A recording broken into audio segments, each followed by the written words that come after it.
Paa ng manok mga idol, pinalambot natin ng pinalambot. 2 oras na to pinalambot natin mga idol. Ayan. Kasi piprituhin natin to mga idol,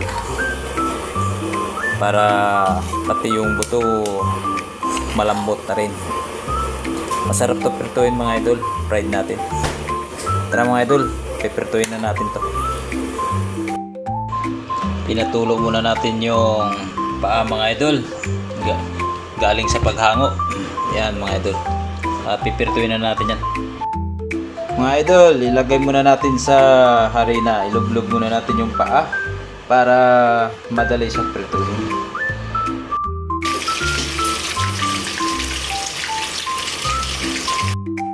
Prito na siya natin mga idol.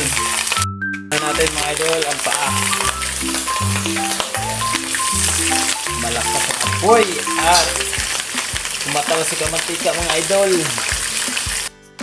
Brown na ulit siya mga idol. Hanguin natin siya ulit mga idol. Sarap pala yan. Ayan na mga idol, brown na siya. Hanguin natin at iprituin natin siya ulit mamaya para lalong malutong at masarap kainin.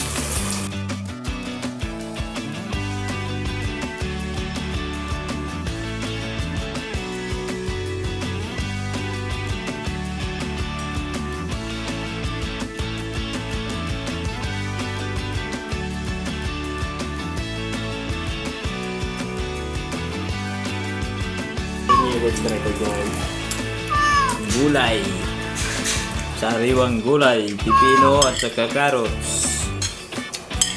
Dito lang sa baba. Ito lang ganito yung bakal. Tapos kumintab siya sa flashlight. Nandun sa gilid. Paa ng manok, pritong manok.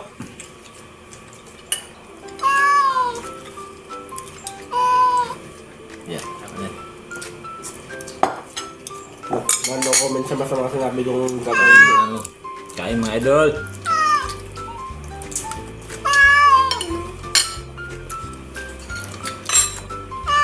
Malasa yung carrots pala. Matamis-tamis. Bago matamis yung carrots ngayon. Ako yung... Maganda pala pag sariwa.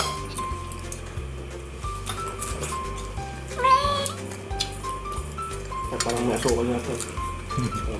Tamis-tamis. Parang kamote. Iba pag kamote, matamis. Parang ganyan.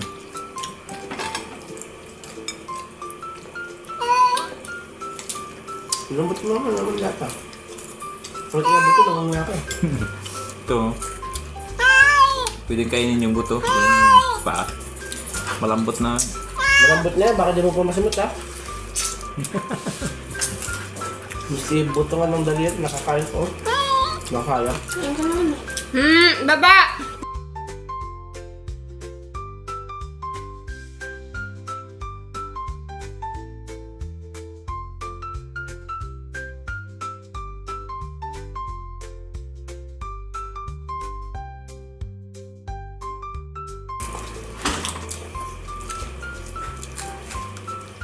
Parang malambot yung video ko. Yung mantika yata. O yung mata ko. Sarap na.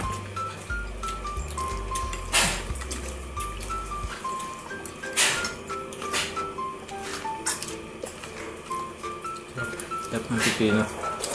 Wow. Sarap.